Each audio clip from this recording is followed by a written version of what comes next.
Our next speaker is Chris Lynch. Chris Lynch has worked for Procter & Gamble for 21 years. Chris and his wife Sherry have 2 children, a freshman and a junior at West High. He served as the co-leader of the campaign that led to the approval of the new revenue purpose statement this past February. Well, thank you all for coming on a beautiful afternoon. It's turned out pretty nice here. I just wanted to give you a little background on my a little background on my campaign, and then I'll get directly into Hoover. As a board member, I'd have 3 goals. One, I want to make sure our schools are the best in Iowa and amongst the best in the nation. I want to make sure we're meeting the needs of all of our kids and their future endeavors, and whether they're going on to college or trades or going straight in the workforce, I want to make sure we're meeting their needs. And I also want everybody in this district to be proud to say this is our district and we're moving forward together. In terms of strategies, I'd have 3. The first one is simple but powerful. We need to get back to basics and focus on education and really get the conversation back to education and programming and progressing forward. 2, we absolutely need to deliver 21st century classrooms, and that needs to be student achievement focused, and we absolutely need to deliver on the promise to give that to our students. 3, I expect that we have a highly effective board team, and 4, I expect that we execute with excellence. So as you can imagine, I have 21 years of experience in operations management, supply chain management. I'm going to be pretty passionate about executing with excellence.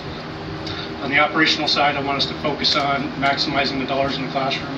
And on the facilities side, as we're about to spend 100 to 250 million in facilities, I hope we get best value for our money. We want to look back and say we got best value. And I think I bring experience in project management, capital management, that would be a great value to the board. I've been on teams that have spent $100 million in 2 years. In terms of Hoover, I'm supportive of revisiting the decision. I'm supportive of Hoover staying open.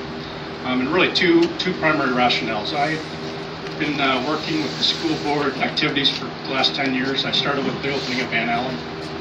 And really I've been advocating for neighborhood schools for the last 10 years.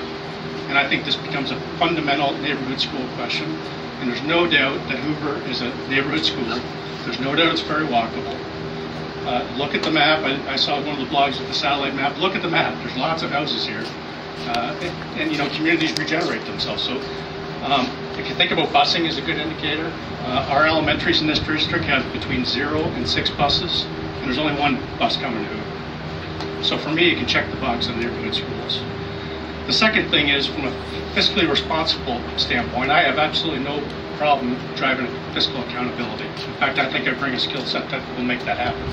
But I'd like to look at all the ways to save millions of dollars that can be exhausted before we shut down schools. And I just think that there's opportunities out there we need to tap into, and shutting down schools should be the last opportunity we think about, because we know this community loves neighborhood schools. Now let me just add, I am supportive of adding on the city to restore capacity to 1,500 to 1,600 and to support innovative programming. I'm a big fan of our high schools in the long term being 1,500 plus or minus 100. I'm not a fan of mega schools, so I don't favor mega high schools, I don't favor mega junior highs, I don't favor mega elementaries. So I absolutely think we need to right-size our facility. But I just want to tell us, folks at City High, I think we can expand City High and keep Hoover, because any expansion is going to be on the core part of the building. We can figure that out.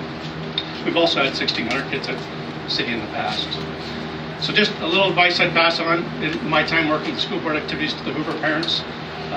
Just participate in the process, be proactive, get involved, keep sharing the data. I've seen some of the blogs, stick to the data, be objective, always be polite, and just stay involved in the process, and I think good things will happen. The other thing I'd tell you is I would suggest that you strongly support the third high school, because that's what's going to keep our high schools in the 1,500 range, but also strongly support expansion at City while maintaining Hoover. And I'd be willing to participate with you in any way possible, but that's where I'm at. So thank you very much for coming out on a very beautiful sunny afternoon. Thank you.